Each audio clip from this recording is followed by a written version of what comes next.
Nakigulong-gulo pa rin ako. Hindi pa rin ako mapanatag. I know Gerald is hiding something from me. Ano ba? You're his best friend. Wala ka bang alam? Wala ba siyang sinabi sa'yo?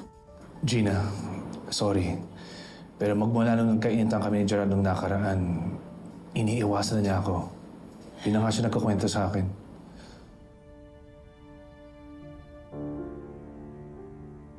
Marie,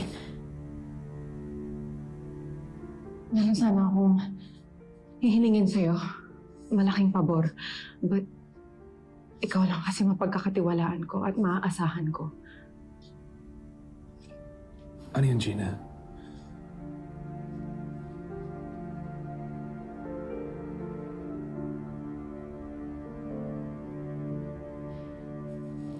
Gusto ko sundan mo si Gerald.